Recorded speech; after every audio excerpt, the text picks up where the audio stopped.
प्रिय दोस्तों, जय श्री कृष्णा। श्री कृष्ण आप सब लोगों पर कृपा बनाए रखे और आप लोग की सारी मनोकामनाएं पूर्ण हो। श्री कृष्ण के मुख से निकली ये अमृत वाणी आपके जीवन को सफल बना देगी। जब भी आपका मन अशांत हो तो इसे शांत मन के साथ सुने।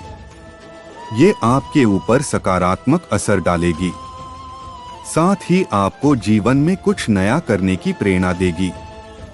श्री कृष्ण कहते हैं कि पेड़ कभी भी डाली काटने से नहीं सूखता, बल्कि जड़ काटने से सूखता है। उसी प्रकार व्यक्ति अपनी छोटी सोच के कारण और गलत व्यवहार की वजह से अक्सर हार जाता है। श्री कृष्ण भगवान कभी व्यक्तियों में भेदभाव नहीं करते हैं, वो तो मात्र प्रेम करते हैं। ये सभी एक इंसान ही है जो भेदभाव करता है। भगवान के लिए सभी प्राणी एक समान हैं। एक बार की बात है, राधा ने श्री कृष्ण से पूछा कि प्यार का मतलब क्या होता है, तो भगवान श्री कृष्ण ने राधा से कहा, जहाँ मतलब हो वहाँ प्यार ही कहाँ होता है। राधे कहते हैं कि प्यार और नफरत दो मामूली से शब्द मात्र है, परंतु ये दो शब्दों से इंसान को अच्छा और बुरा बना सकते हैं। नफरत लोगों की नजरों से गिरा सकता है और प्यार इंसान की नजरों से ऊपर उठा सकता है। बुरा वक्त भी इंसान के जीवन में एक बार आना जरूरी है, तभी तो पता चलेगा कौन पास और कौन दूर है।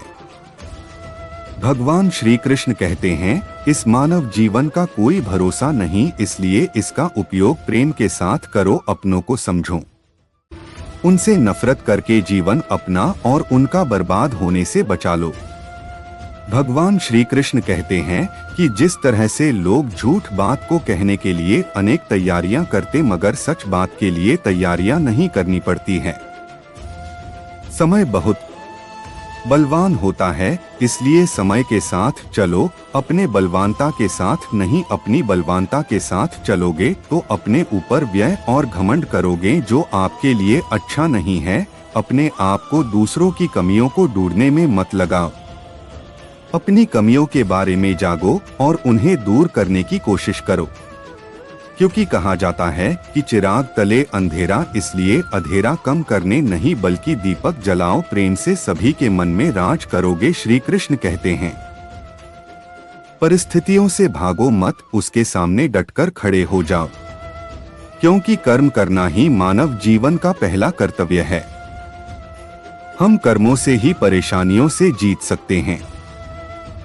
आपको जीवन में अच्छी और सच्ची चीजें आसानी से नहीं प्राप्त होगी, उनके लिए कठिन परिश्रम भी करना पड़ेगा। जिंदगी जीने के लिए तकलीफों को उठाना ही पड़ेगा। जिंदगी से जाने के बाद तो लोग जलाए जाते हैं, तो तकलीफ नहीं होती। सब लोगों को खुश रखने की सोचते हो तो गलत हो आप, क्योंकि ये कलयुग है जनाब। यहाँ एक खुश करो तो दूसरा नाराज हो जाता है, दूसरे को करो तो तीसरा। यही सच है। कोई तुम्हारी कदर न करे तो उससे दूर हो जाना और इस काबिल बनो कि वो खुद तुम्हारे पास आए। कदर करने के लिए जो व्यक्ति अकेले रहता है, वही सच्चा और सही फैसला ले पाता है। दूसरों के कहने पर तो अक्सर लोगों के घर टूटते देखे हैं। आप भी उसी का साथ दो जो समय आने पर आपका साथ दे। इंसान की इच्छा पूरी नहीं होती तो उसका क्रोध बढ़ता है, और इच्छा पूरी हो जाती है तो लोभ बढ़ता है। भगवान श्री कृष्ण कहते हैं कि कभी भी जीवन में आगे बढ़ने के लिए एकदम ऊंचाई पर चढ़ने की मत सोचो, वरना गिर जाओगे। मंजिल पाने के लिए शांत मन से धीरे धीरे कर्म करते चलो, मंजिल जरूर मिलेगी। आपका विश्वास ही मेन है। जो अच्छा हो तो पराये भी अपने हो जाते हैं, विश्वास ना हो तो अपने भी पराये हो जाते हैं। जीवन में व्यक्ति पैसा कमाने में लगा रहता है, ये नहीं सोचता कि कमाना है तो प्रेम कमाओ। अच्छे बनोगे तो इंसान के दिल में उतर जाओगे, नहीं करोगे तो इंसान की नजर से उतर जाओगे। कभी भी गलती मत करना, मेरी तरह हर किसी पे विश्वास मत करना। श्री कृष्ण कहते हैं, मित्रों, जीवन में तुम्हें अनेक मुसीबतें मिलेगी और वो कोई भी हो सकती है। अगर सफलता पाना है तो धैर्य रखते हुए शांत मन से कर्म करते रहो। कितनी भी बड़ी मुसीबत क्यों न हो, सभी तुम्हारी मेहनत और हौसला देखकर दूर हो जाएगी और तुम्हें तभी प्रसन्नता और सच्ची खुशी का अनुभव होगा। जय श्री कृष्णा। आप लोग मेरे चैनल को पहली बार देख रहे हो तो चैनल सब्सक्राइब, शेयर और कमेंट करें प्लीज।